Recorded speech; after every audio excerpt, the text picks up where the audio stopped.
Morning, Kalimera. Honorable Minister that you're not here, Excellencies, distinguished guests.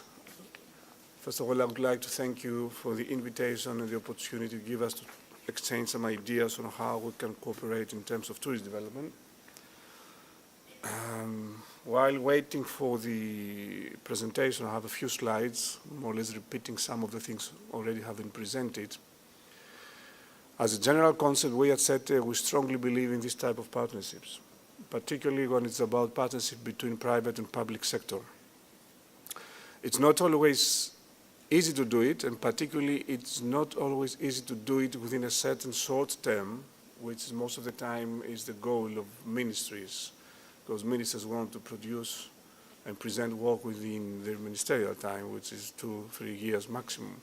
But we as private sector will have to work together. Any chance to activate the presentation? Or shall I try myself?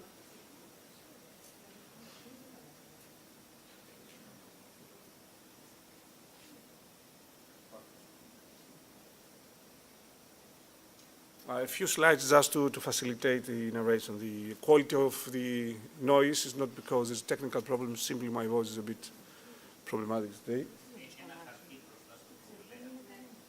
Αυτό ήταν πάντα εκεί. That was always there. Fantastic. So can I use something to advance that one, or you will be the finger? So let's move to the next slide. There's a few things. This is a very nice job done by World Tourism Organization pointing out the potential of tourism in Africa. Maybe you're aware that this year, the 20th General Assembly of UNWTO took place in Zimbabwe and Zimbabwe, where all of us have realized once more the rich tourist product which is available in this country, in this continent. So I strongly believe that Kenya is among those countries. Can I go to the next one, please? If we see the latest figures available in terms of international tourist arrivals and receipts, we see a rather stabilized situation now. Since 2008, I guess you had a major crisis. I don't know what happened in 2007 or 8, but these figures, -30 or whatever, are results of terrorist attacks or stuff like that which create negative publicity, which is one of the problems we share. The last year, Greece, because of the crisis, we had a lot of negative publicity, and the case was exactly as the problem in your mall. It has been spread to the international opinion that happens everywhere in the country. That was the case of Greece many years ago. But now the situation seems to be stabilized. Next slide, please. And these are the rankings of Kenya in terms of tourist competitiveness given by World Economic Forum. We see that, well, you do well. I'm sure you can do even better. And let's move to the next slide. And here I compare Greece and Kenya. It seems, and it is, that Greece is far more competitive than Kenya. However, to my surprise, nice surprise, I realized today that Kenya offers 40 golf courses, while we, Greece, we offer only 6.5. So, and this is a strong competitive factor. I'm sure you will benefit in the near future. Next slide, please. In this and the 3 next slides, this is just a verification of how important is tourism for both countries in terms of contribution to GDP. Next slide for the tourism employment and the total tourism employment. So we are well above 10% for the case of Kenya, and almost we reach sometimes 20%, 2 sectors which can be the drivers for the economy. And the next slide, please. Another one? Yeah.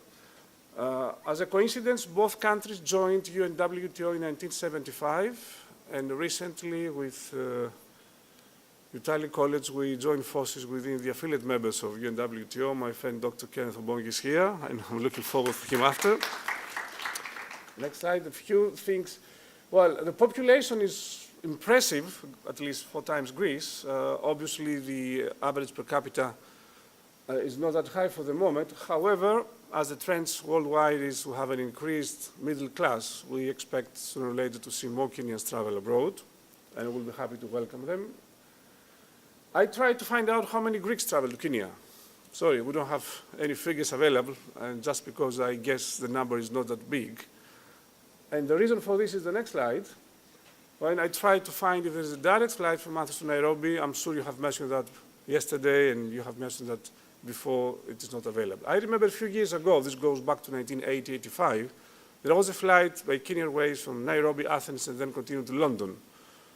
And that was very helpful. We had Olympic Airways flying to Joburg, so we could have some kind of connections. Unfortunately, for the moment, it's not available.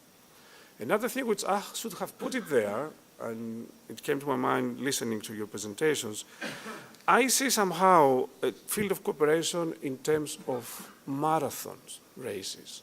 You know, next week, tomorrow, after today, we organize our marathon, and normally the marathon winner is a guy from Kenya. You have a long collection of those things. I don't know, we'll have to think together how we can profit from this coincidence. You have to bring all your runners here, you have to give you something more, but it must be some benefit. I mean, we'll have the brand ownership and you collect the medals, so a synergy must be created. So, that's all. Thank you very much for your attention. I wish you all the best to your efforts. Thank you.